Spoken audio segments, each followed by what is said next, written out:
Today, I'm thrilled to have Jess Feliciano with RotNDog Training and Behavior.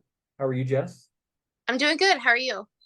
I am great. Thank you for joining us. And just like with everybody, please take a minute to tell us a little bit about yourself and your business. So my name is Jess. I own RotNDog Training and Behavior Consulting. My goal in my business is to help people who have dogs with behavior issues. So I offer private in-home training where I focus on working with just the owner one-on-one. And because I specialize more in behavior versus just like basic obedience of sit down, stay, walk on the leash, I like to help the owner create a lifestyle and an environment that supports both them and the dog together. So that's my primary focus. I mostly work with aggression. I do offer some basic training and puppy training as well, but aggression's the main focus. And I also enjoy doing seminars as well. Okay, great. So interesting business, right? And tell us, kind of go back and tell us what led up to, first of all, just the love of dogs and animals, and then how you turned that into a business. So I actually started working with dogs because I couldn't have a dog where I lived growing up as a kid. And I was like, I really wanted a dog. I really wanted a dog. Couldn't have a dog. So as soon as I turned 16, I was like, I want to volunteer. And this is up in Jersey, small town. And because it was a small town, we didn't have an animal shelter. Like we didn't have like a municipal facility. There was a boarding kennel that acted as like pretty much a warehouse for stray dogs. So they needed volunteers to come because they were way over capacity. And they needed the volunteers to walk the dogs so they could clean the cages and all that kind of stuff. So I show up there as 16, and the first thing that I noticed was they had dogs there displaying aggression who were in crates and kennels, and the staff would not take those dogs out. And because the staff would not take those dogs out, they would end up getting hosed down and like their own urine and feces. And it was awful. It was awful. So right away, I was like, how can I make friends with those dogs? It's so unsafe, but that's pretty much where it started.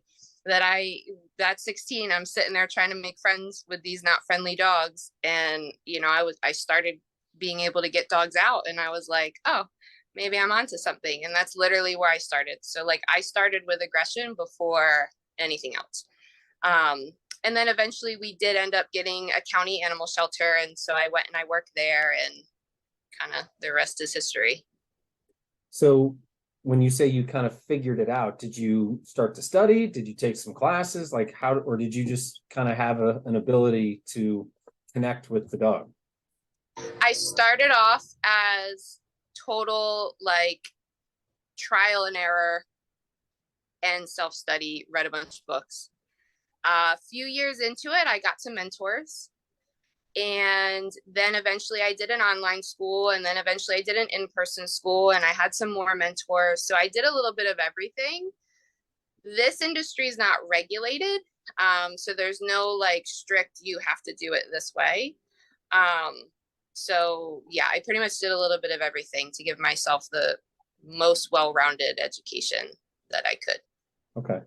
And did the business start in New Jersey, or did you move down here first? The business did start in New Jersey. I didn't have all of the like legal logistics set in place, but I was seeing clients in Jersey, and I had a nice transition. Most people get into dog training because they want to work with dogs. They don't want to work with people, but it ends up being you're working with people.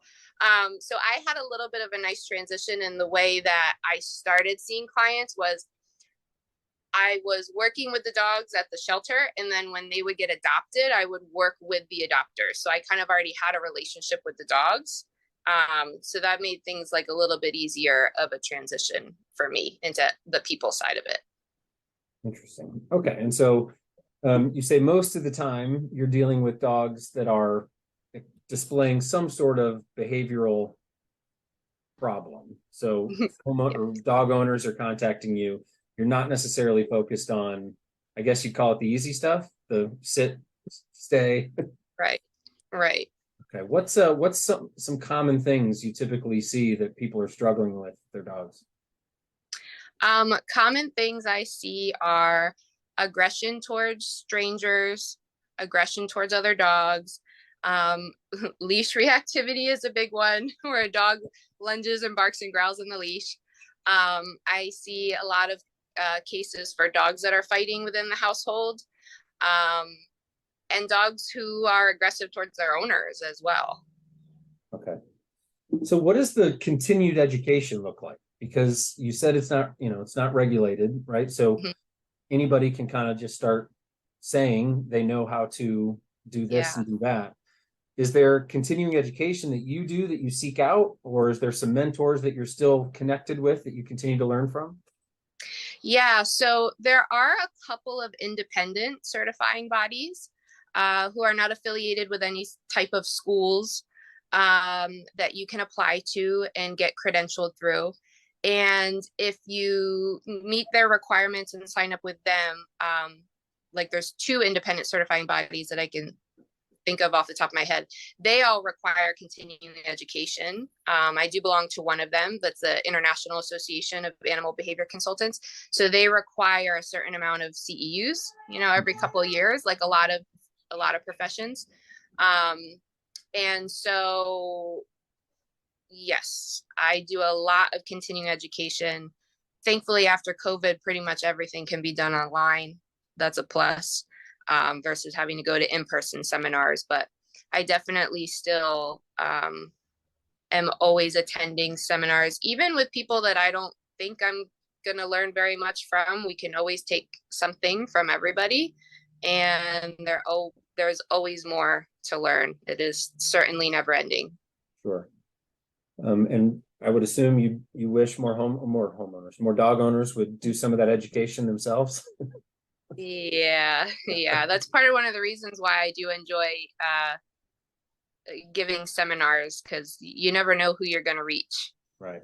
So tell us about that. So someplace will contract with you to come in and just give a presentation?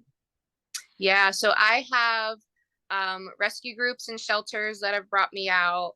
I've had kennels that have brought me out, and I've just offered them openly for the public.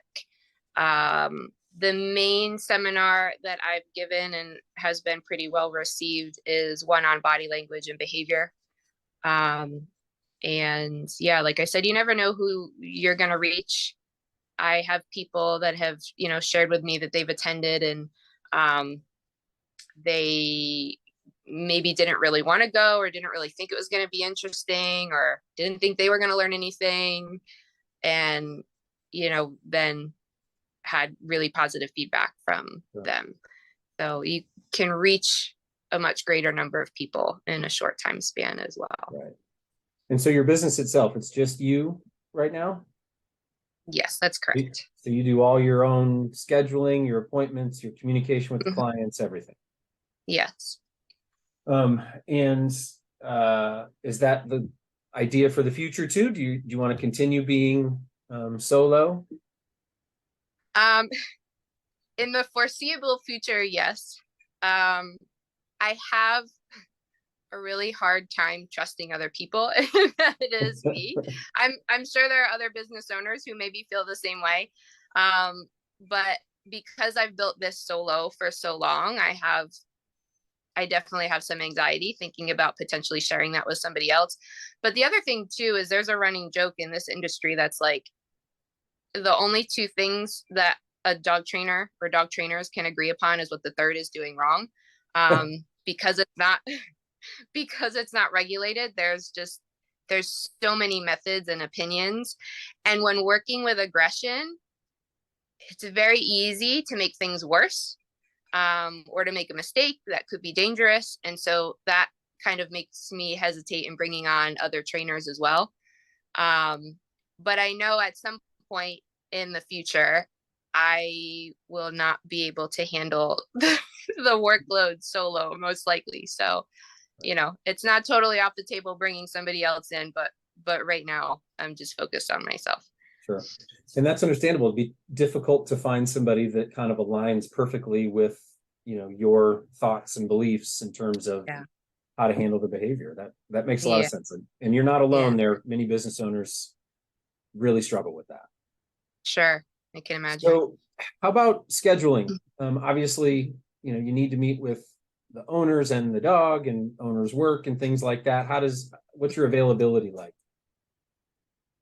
So I typically, when I first meet with a client, the initial session, we go over a lot of information. So those are usually 2 hours in length. The follow-up appointments are usually about an hour, and I do cover 2 counties. And because I'm doing them in home and driving from home to home, my scheduling can be a little challenging because it's like I got to think about drive time and location, and is it an initial appointment versus a follow-up. So I pretty much do all of my scheduling via text with clients, because then I also can look back and see, what did we discuss or what dates prior did or did not work, and that kind of stuff as well. But that is something that I've had a lot of people suggest doing, some sort of like scheduling app. Yeah. And I struggle with that too, but Right. it's also like, I don't know, the control thing. But So have you had a job as an adult that wasn't this business? yeah, so for quite a while, I did also work as a veterinary technician. Okay. While also doing training at the same time. So I was in the veterinary field for quite a number of years simultaneously. All right. And so as a business owner, and this, this entire interview series is just business owners that all face a myriad of different challenges and opportunities. What's something that's either surprised you or not something you expected as a business owner?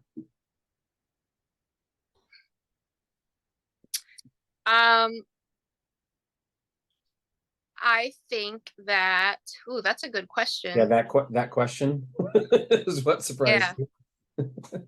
Yeah, yeah, that question. I think just the idea of,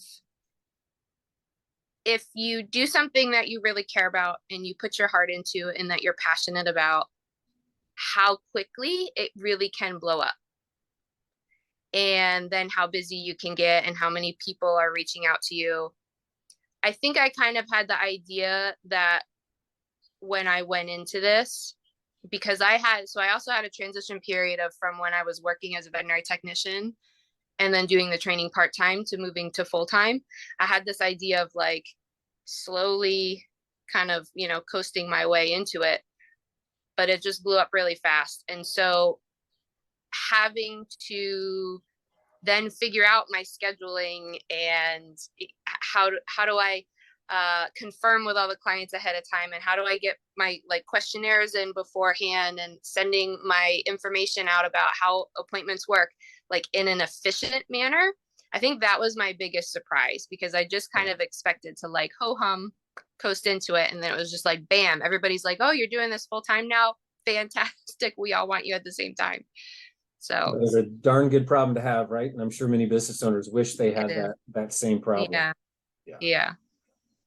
Gosh, I just lost what I was going to say. What as in terms of the kind of next steps for you, you're obviously staying pretty busy right now, right? And yeah, keeping which your I'm schedule. grateful. Gratitude. Yes. Yeah, gratitude. Are you looking at other avenues for the business, or do you just like this core work that you want to continue to do? Yeah, I like this core work, but in the future, I definitely have a lot of plans to offer more seminars.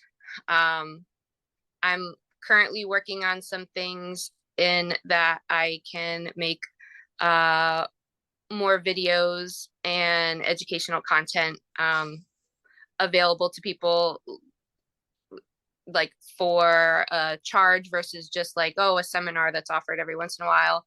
I'm currently working on kind of redoing my website. And so I have some ideas for that in the future as far as offering physical products and stuff to clients, which has been on my want list to do for a while. Mhm. And yeah, so I think those are the main things that I'm focusing on for the future. Okay. And in terms of finding new clients and customers, you mentioned it took off pretty quickly. Are you doing structured outbound outreach to go find new clients, or is it most of it been referral based and organic? It's all been organic, and I'm so grateful. I think that part of the reason I've had this opportunity is because I specialize in something that not a lot of people want to deal with. Um, Not a lot of dog trainers want to have to deal with getting bitten, by dogs every day, which is understandable. Um, but I think because I have that specialty, and also because I approach it in a holistic manner, which even the dog trainers in my area who do see aggression, a lot of them don't use like a holistic approach as far as looking at lifestyle and why is the aggression occurring versus just kind of putting a band-aid on it. I think that's given me the opportunity to not have to do advertising and be able to rely solely just on word of mouth and references. Sure. And anybody that watches this and looks you up will see the tons and tons of 5-star reviews. So obviously you've left a lot of very happy customers, and that's a wonderful way to grow your business. So good for you, because that means you're providing a service that people appreciate, right? Yeah, yeah. How about just some advice for dog owners if they start to see some troubles, right? And they're not quite ready to go hire somebody. Are there any simple little tricks to remember, or just, words of wisdom to try to live by, to just try to calm things? Well, the first thing I want to say is if you do think that there's a problem, you should get help sooner rather than later, because the longer you wait, the harder it is to work on it. And then probably the more money you're going to spend later on down the road. Right. But that being said, I think one of the things that I see lacking in most dog homes is structure and predictability. All of us do better when we know what to expect, when we know what's going to happen, we don't worry. So keeping routines with your dog and keeping things predictable and keeping things structured is a great foundational thing to help prevent issues or to help work on some minor issues that you may already be experiencing. Sure. Perfect.